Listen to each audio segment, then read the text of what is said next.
Waking up in the intensive care unit, I could just hear my wife Grace's voice on the phone. Bits of her conversation drifted to me, and I suddenly realized she was talking about my will. Panic mixed with disbelief as I pretended to be dead, eager to fully understand the betrayal happening right next to me. The moment my eyes fluttered open, a harsh white glare assaulted my vision. Where am I? Why do I feel so weak and powerless? I muttered under my breath. The faint squeaking of sensors and the hum of machinery around me confirmed my fears. I was in a hospital. But how did I end up here? What had happened to me? As I struggled to piece together my thoughts, a sharp pain pierced through my consciousness, forcing a groan from my lips. An intense thirst clawed at my throat, yet there was no one to offer me water, no soothing presence to ease my discomfort. Alone and confused, I lay there, surrounded by medical equipment I had never seen before. The 4 drips and sensors attached to me felt alien, as if I was more machine than man. My wife's voice, so familiar yet so distant, suddenly filled the room. My heart raced as I strained to listen, hoping for words of concern. But instead, I caught snippets of a conversation that chilled me to the bone. "Dr. Merritt, how is my husband? Will he remain in this state long? Perhaps we should consider more radical measures." Grace's voice, tinged with a false sweetness, did not sit right with me. The doctor's reply was cautious yet stern. "Don't anger God. Hope for the best. Your husband's chances are slim, but you mustn't give up. And try to spend less time near him. We wouldn't want any accidental infections." Grace's syrupy tone returned as she acknowledged the doctor's advice. "Of course I understand. Thank you." The sound of her footsteps receding and the door closing marked her departure, but not before a cold exchange that left me reeling. The silence that followed was broken by the unexpected ring of a phone. It jolted me, the ringtone echoing strangely in the sterile room. With great effort, I strained to eavesdrop, despite my usual disdain for such acts. After all, under normal circumstances, I, James Williams, a successful restaurant owner, would never stoop so low. But confined to this hospital bed, I had no choice but to listen. "Hello, darling. Is that you? Your number seemed unfamiliar." "A will? Yes, I've written it. Yes, everything as I wanted." Grace spoke into the phone, her words slicing through the air with precision. The conversation that followed revealed her true intentions. She spoke of managing my restaurant, of inheriting everything once I was no longer there. As she continued, my heart pounded with a mix of fury and despair. How could she speak so callously about my condition, about my life, as if I were already gone? The term vegetable, used so casually, so cruelly, left me breathless. Lying there, unable to move or speak, I pondered over the events that led me to this grim reality. How had I ended up here? Who had saved me from the fiery car crash that I vaguely remembered? The answers seemed just out of reach, obscured by pain and betrayal. As these thoughts swirled in my mind, memories of earlier, happier times came to me. I remembered waking up early, enjoying the quiet of dawn while the city slept, the comforting routine of making breakfast, the crisp air on my terrace. Life had been simple, predictable, and fulfilling with my morning routines and my commitment to a healthy lifestyle as a vegetarian, which I never imposed on Grace. Yet here I was, grappling with a harsh new reality. As I lay there, the sound of Grace ending her call with "I love you, goodbye for now," I was left to ponder the depth of her deceit and the fragility of trust. The realization of her betrayal, confirmed by her own words, was a bitter pill to swallow, harder still to digest than any physical ailment could ever be. As I stood outside my restaurant, skillfully maneuvering a shovel to clear the snow off the steps, onlookers seemed intrigued by the sight of a well-dressed businessman handling such a mundane task. Henry, the janitor, watched me with a respectful nod. "You're quite skilled at this, James. Where did you pick up such extensive practice?" I flashed a smile, memories of my youth flooding back. "In the village, of course, at my grandfather's place on the distant outskirts. He had quite a lot of land there. I'm not much into hunting, but picking mushrooms, berries, or fishing. Always up for that. So there was a lot of snow there in the winter. You'd wake up, and it's dark in the hut, all windows covered in snow. You take a shovel and go ahead. Henry looked at me with undisguised sympathy. He knew I was a good man, someone who never offended him with word or deed, and sometimes even stood up for him, especially in front of the administrator who enjoyed bullying those weaker than him. Just then, the wind picked up, and Andrew, the restaurant administrator, shouted over the gusts. "Mr. Williams, what are you doing? The wind is so strong, and you're thinking of clearing snow? You'll catch a cold for sure. Where would we be without you then?"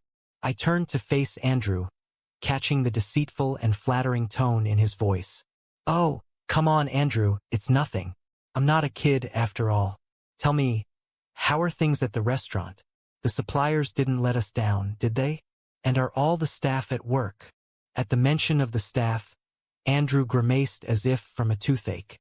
"Yes, everything's in place, except for that dishwasher. What's her name? Emma?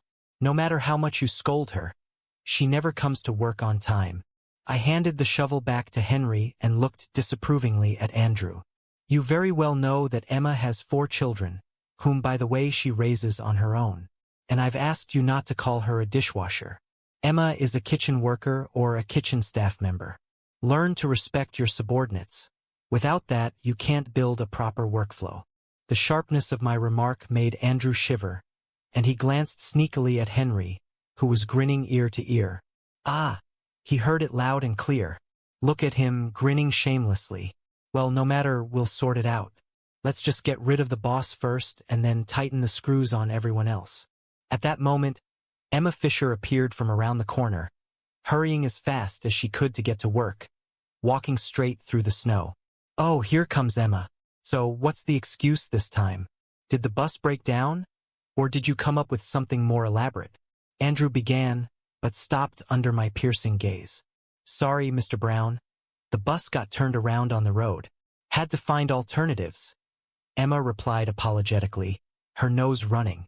"All right, off you go and make sure everything is in order. Clean the dishes thoroughly, so they squeak when I touch them," Andrew concluded with a stern look. Emma nodded and hurried towards the entrance door. At that moment, she awkwardly stumbled on a step, causing the sole of her boot to skid on the surface. I was the first to react, supporting Emma at the most dangerous moment. "Oh, thank you. I'm sorry for being so clumsy," she began to apologize. "Don't apologize, Emma. It's not your fault. But perhaps Andrew should finally get to work and sprinkle some salt on the pathways," I remarked, emphasizing the last word. After that, I took Emma's hand to help her ascend the slippery steps. Despite not wearing gloves, her palm felt very warm to the businessman. But then, something very strange happened. Emma suddenly let out a loud gasp and jerked her tiny hand away. "What's wrong? Are you hurt?" I asked with concern. Emma guiltily lowered her gaze, clutching her hand into a fist. She looked frightened, not like herself at all. "I'm sorry, please. It's not your fault at all. It must have been my imagination." "Sorry again," Emma forced out, fear freezing in her eyes, a fear I could feel in my skin. But what was it about? What did I do wrong? Did I squeeze her hand too hard? No, it didn't seem like it.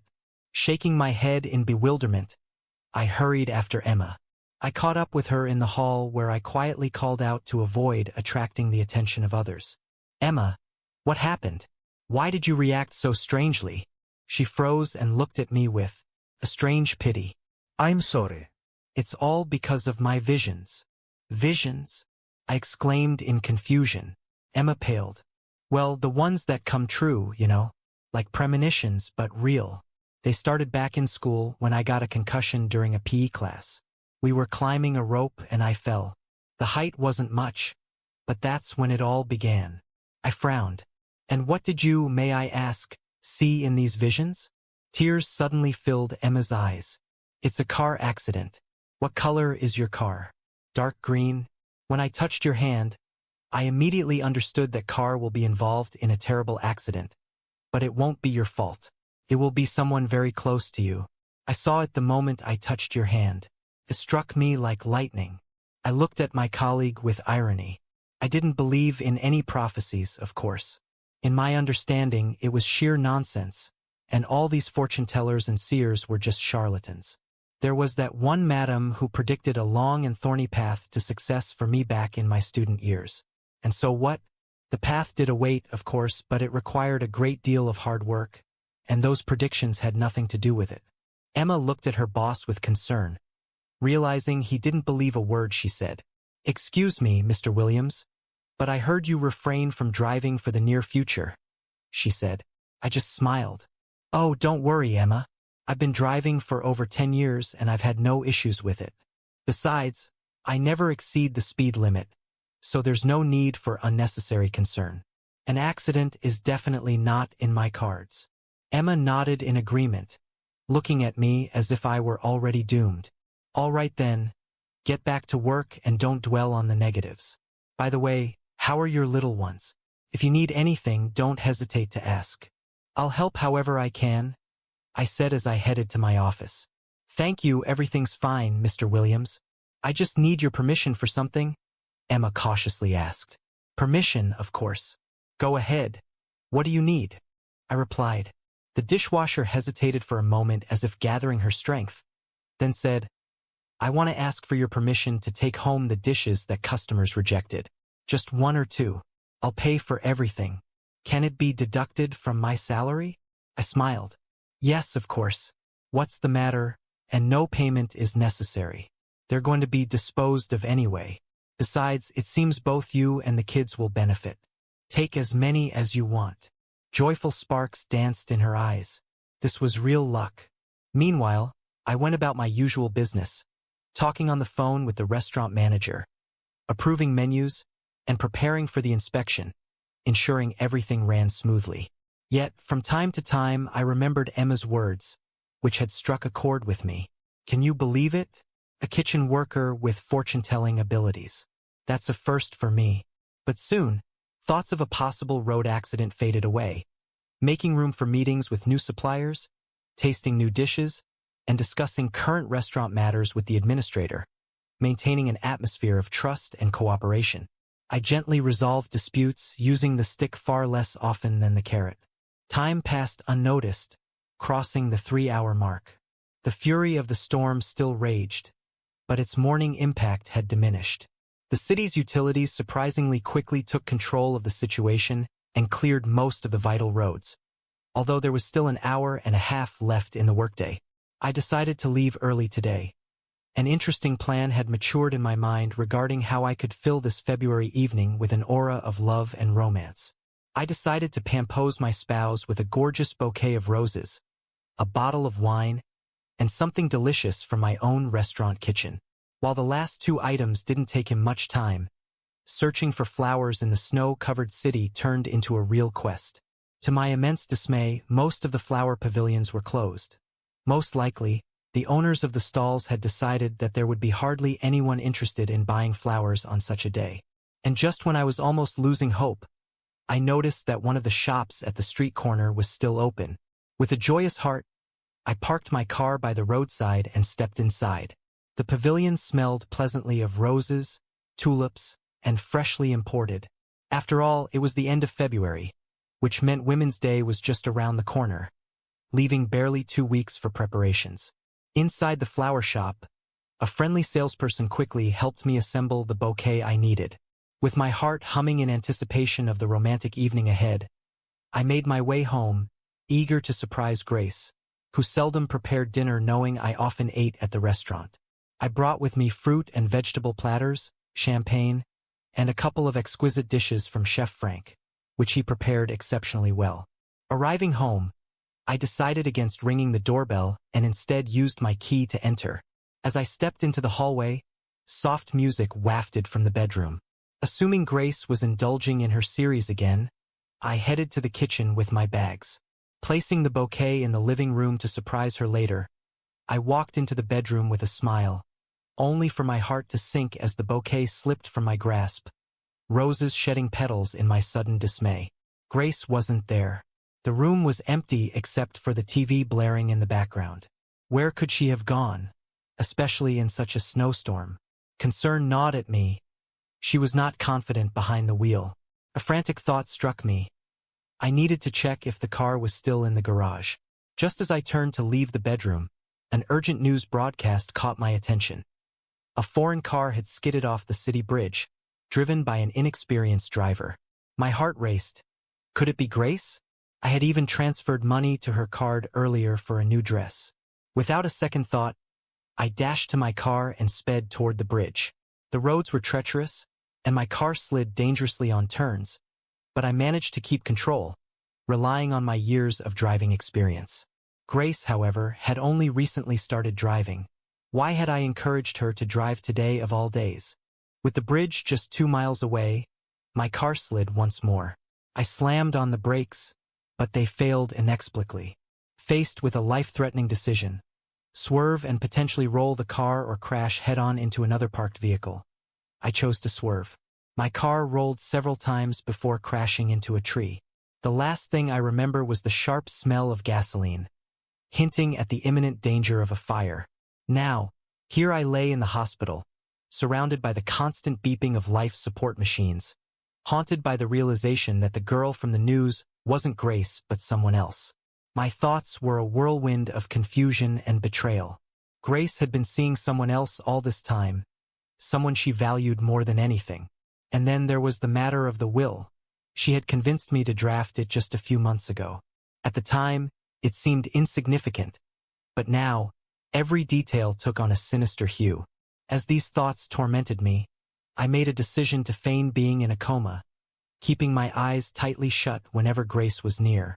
I could feel her gaze on me, cold and calculating, her fingers itching to end my life by simply pressing a few buttons on the machines that kept me alive. The danger felt palpable, as if death were breathing down my neck. Just then, footsteps echoed in the corridor, causing Grace to retreat quickly. Dr. Merritt entered the room shortly after, discussing my case with a nurse. It's just mind-boggling. She's ready to bury him alive, you know. Why marry such vipers? He commented. Dr. Merritt approached my bed, noting aloud that some sensors seemed to be disabled. Probably a malfunction. We'll need a specialist to check this, though it usually takes time for a patient to come out of a coma. I'm sure he'll survive against all odds. A miracle in such cases is quite possible, he said optimistically. The nurse, Erica, stayed behind to check the sensors. As she fiddled with them, I whispered quietly for water. Startled, she jumped slightly, then quickly regained her composure. So, you've woken up? Why didn't you signal? She asked. Gathering what little strength I had left, I pleaded, please don't tell anyone I've regained consciousness. Let it be our secret, at least for today. Although puzzled by my request, considering my wife's strange behavior, Erica agreed to keep my secret. All right, I'll do everything I can, but you still can't drink. The most I can do is moisten your lips, she whispered, touching a wet piece of cotton to my lips. The relief, though minimal, was immensely comforting. As Erica set up an 4-drip to nourish my body, tears of gratitude welled up in my eyes.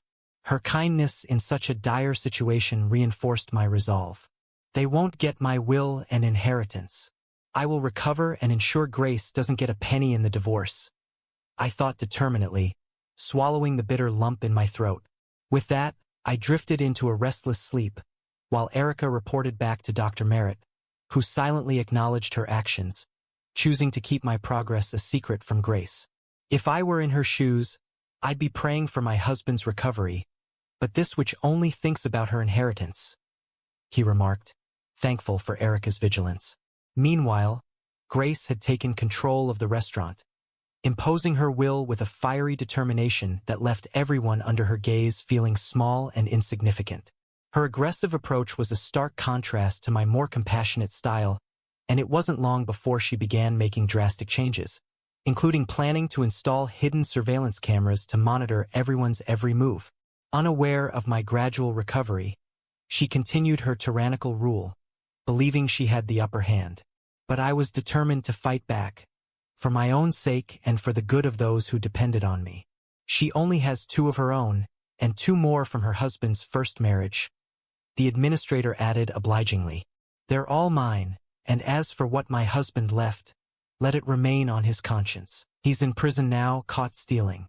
He thought the kids would help him reduce his sentence, but I managed to get his rights reversed," Emma muttered through tears. But Grace remained unmoved. Honestly, what Grace needed right now was a scapegoat to show her power to everyone else. And Emma, who had the misfortune of being caught in the crossfire, became just that. "So how about you, Fisher? Well, you're fired. You can go wherever you want," Grace concluded, gesturing towards the door. Despair froze in my eyes. But how could this be? Could she really dismiss me like some unwanted stray dog? The administrator didn't want to stay on the sidelines and contributed his 2 cents to the matter. "Oh, and I almost forgot, Fisher, don't count on your salary. You understand, right? The money will go towards compensating the damages." The news was a devastating blow. Realizing that I had been deceived by everyone who could, I went outside and exposed my heated cheeks to the freezing wind. Seeing this, Henry couldn't help himself and approached. "Sure, dear, don't cry. Don't torment yourself, sunshine.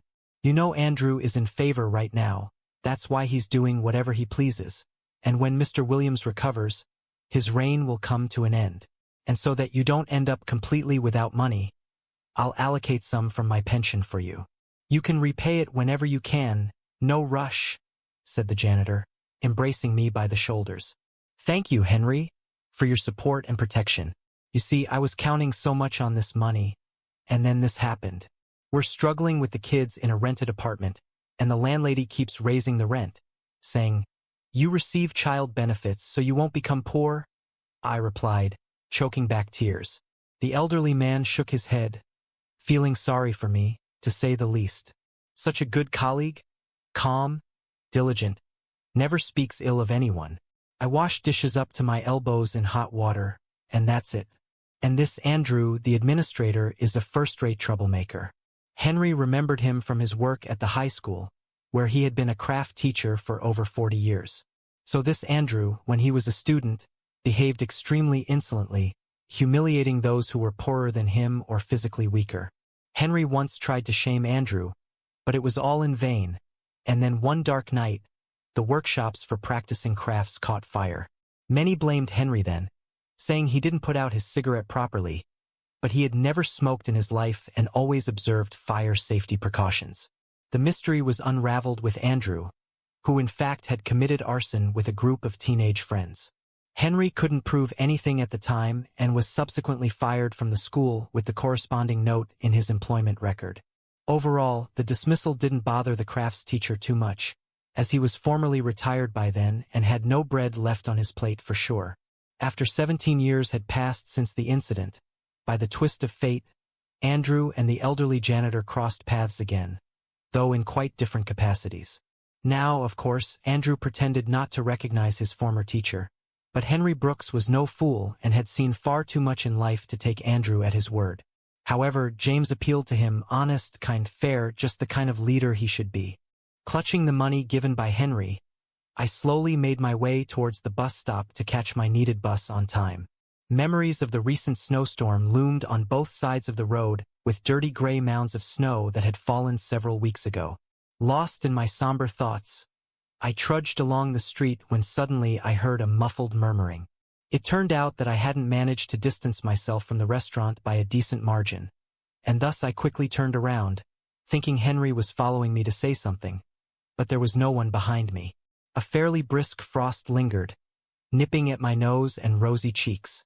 The mysterious sound repeated, and I realized it was coming from the nearest snowdrift.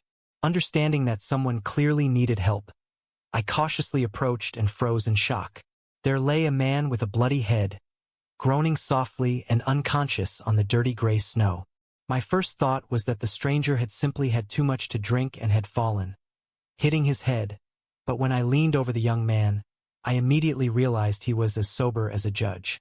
Without a second thought, I lifted the unfortunate man under his armpits and tried to get him on his feet. He was gradually regaining consciousness, indicating that the initial shock from the injury was wearing off. Damn! How could this happen? Bastards! Don't touch Jack! The man muttered deliriously. Meanwhile, I stooped under the weight of the stranger's body, led him to Henry's shed, thinking that the injured man was simply delirious. I tried to ignore his muttering and persevered towards our destination. The man I had rescued was definitely a vagabond and could have frozen to death on the streets in such bitter cold. Seeing my flushed face, Henry understood everything without words. Taking the man from the other side, he, with my help, quickly laid him on the cot which had once been a folding sofa. "Well, that's better now. Let's treat the wound on his head. He'll probably recover soon," Henry sighed in relief, taking out bandages, cotton, and antiseptic from the first aid kit. "Can you manage? Shouldn't we call an ambulance?" I asked anxiously, but the janitor just shook his head. "No, dear, there's no need. Why distract people from more important work? I wanted to be a doctor in my youth, but I failed the entrance exams, then spent a year and a half in medical school, decided to become a nurse, but even there, luck wasn't on my side, so I had to become a laborer. But I know how to provide first aid, so don't worry. The lad is tough, street smart. He'll pull through, no doubt." My face immediately lit up with a sweet smile as the wounded man opened his eyes and began to turn his head from side to side, trying to understand where he found himself. "Easy there, buddy, easy. Sudden movements aren't recommended for you right now. Just lie down and regain your senses. Do you at least remember your name?" Henry cautiously asked. The guy forced a smile. "Of course I do. Connor, that's my name. Sawyer, the last name. Got beaten up because of a dog. These rich kids wanted some fun with a victim, and they chose the dog, Jack. He's a street dog, you know. He settled near the meat pavilion, not afraid of people. So when I saw that villainy, I immediately rushed to help. I took down 2 on the snow, but the third one, the jerk, hit me on the head with something." Henry nodded sympathetically. "Yeah, that kind of thing happens. Don't worry. Stay here as long as you need. I have firewood and a little stove here. You'll be as comfortable as can be." Connor gratefully looked at me, who hadn't passed by and helped him in his difficult moment. Sneaking a glance at my watch, I sighed sadly. "Well, looks like I'll have to take a taxi now. There go my savings. I've already missed the bus." Connor sniffled with a guilty look and turned away to the wall. Then, feeling it was because of him, the vagabond said, "Forgive me for God's sake. I didn't mean for it to turn out this way. I've been having quite the adventures lately. 3 weeks ago, I pulled a rich guy out of a burning car. Maybe you heard about it? It was quite a loud incident." I paled and involuntarily looked at my palm, remembering what happened during the revelation regarding Mr. Williams' future. "We heard, Connor. That was the restaurant owner, well, the one Henry and I used to work for." Henry replied for both of us. "We don't work there anymore, at least I don't." I corrected him immediately. The guy shook his head sadly and winced from the pain. His neck was stiff, and any slightly sharp movement caused a spasm. "Easy, my friend. Don't get agitated. And for saving our friend here, you deserve a special thank you. James was a very good person and probably still is." The janitor corrected himself. "I just happened to be there. It's not really my territory, you see. Us vagabonds, we divide everything by districts, by yards. Step onto someone else's turf, and you'll quickly get your ribs cracked. But there, I saw it. An accident and a pillar of smoke rising from it. People were running around, wailing, but no one was rushing to save the man. The gas tank could have exploded at any moment." The vagabond began his story. Henry looked at his interlocutor with undisguised respect. Deep down, he had long concluded that Connor was a good man. Otherwise, would he have rushed to the defense of a stray dog? Unlikely. Connor took a deep breath and, touching the wound on his temple with his fingers, continued, "As soon as I saw that someone could burn alive, I ran straight to the car. I smashed the glass with a cobblestone and started pulling him out of the car. And all around, there was noise, chaos, people shouting that the fuel tank would soon explode. It was all true, but you can't just leave the driver. Anyway, I made it, dragged him about 10 meters away, and then it went off. You, my friend, are a true hero, to just throw yourself into the fire for our James," Henry said sorrowfully. I looked warmly at the rescued boy and caught myself thinking that all this seemed somehow not accidental. Connor saved James. I saved Connor. After that, it was hard to believe in coincidences. Since I couldn't delay any longer, I called a taxi and went home, where 4 hungry children were waiting for me. Nathan, Anna, Peter, and Emily. At the same time, lying in the hospital bed, I gradually came back to my senses. Although my strength was minimal and I could barely manage to hold a spoon or fork, Erica and Dr. Merritt had skillfully kept Grace in the dark for 5 days. She believed I was still in a coma and was planning to disconnect me from the life support to claim her inheritance. On the 5th day, I called Erica over and asked for her help with a daring plan. "I need to leave for a short while. Do you understand?" I asked the nurse. Erica looked at me incredulously. Less than a week ago, I had emerged from a coma, and now here I was, plotting an escape. "James, excuse me, but I won't take such responsibility. What if something happens to you? What should I do then, stand trial?" Erica objected. Desperation flickered in my eyes. "Well, help me be a human, will you? I'll sign any document you want about understanding the consequences and relieving the clinic of all responsibility," I pleaded. Erica hesitated, her face a portrait of conflict, yet understanding the urgency, especially given Grace's ruthlessness. "Fine, I agree, but only if we go together, okay? It'll be calmer for both of us." Just in the evening, a couple of hours before lights out, she proposed, and I nodded in agreement. "Okay, Erica, but let's keep this between us. Not even Dr. Merritt should know so that no one else knows," I insisted with a hopeful look. Erica nodded and began preparing for our covert departure. She gathered necessary medicines and even borrowed a walking stick from the clinic. Meanwhile, I lay back, gathering strength and contemplating the past events, my thoughts inevitably turning to Emma. God, she was right all along, I thought, tears welling up as I realized the weight of my previous skepticism. Later that evening, Erica returned with a set of clothes. "Here, get dressed. These are my ex-husband's things. He never bothered to take them. I think they'll fit you," she said with a smile. I dressed as swiftly as my body allowed, staggering under the weight of my injuries. Every few steps required a pause as I caught my breath, but Erica was there, understanding and patient, supporting me every step of the way. She had even arranged for a private driver who drove cautiously and asked no questions. Arriving at my home, anxiety surged within me. The familiar drumbeat of my heartbeat echoed in my ears as I approached the front door, keys in hand. Inserting the key into the lock, I found it didn't fit. Grace had changed the locks. She adapted to the new reality quickly.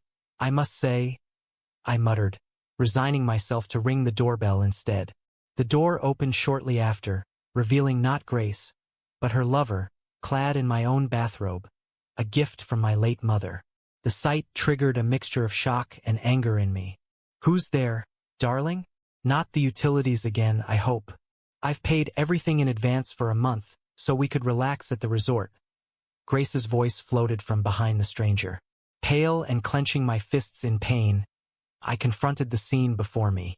Grace, realizing her gambit had failed, fell to her knees. "James, please forgive me. It's not what you think. I swear. I thought you had only a few days left." Teeth gritted, barely containing my fury, I said, "I'll give you 5 minutes to gather your things and leave this house." Her lover, posturing with bravado, dismissed me. "Listen, unfinished businessman. Go get yourself treated and don't interfere with normal people's lives. It's a pity you didn't crash back then." I gripped my cane, my anger boiling over. "You won't have to wait, you bastard. You thought you buried me alive, but I survived against all odds, and I'm certain that the accident was staged. I'll make sure to uncover the truth." As I declared my intentions, the confidence of Grace's lover faltered, and he retreated into the house to change. The facade of a happy relationship with Grace crumbled as quickly as it had been constructed. I proceeded to sever Grace's access to their shared resources, blocking all her cards and accounts. Years ago, I had elevated Grace from provincial obscurity, shaping her into a semblance of a businesswoman, but no more. After such a betrayal, I was determined to see justice served. I contacted an investigator to reopen the fraud case Grace had allegedly not committed. In a final attempt to salvage her scheme, Grace lunged at me with a vase, but Erica intercepted her swiftly. The arrival of the police sealed their fate. I watched as Grace was handcuffed and led away, a mix of relief and exhaustion overwhelming me. Supported by Erica, I did not collapse but sank gently to the ground. As I recovered, surrounded not by plots and betrayal, but by genuine friends like Henry, Emma, and Connor, I considered a new future. Emma, having proved her loyalty and hard work, was offered a promotion. I openly expressed my feelings to Erica, eliciting joy and a burst of applause from our small, supportive crowd. Yes, I agree, but please, in the future, stay away from hospitals, Erica responded, her eyes glistening with tears. With laughter and plans for a future filled with love and integrity, I finally felt at peace, ready to turn a new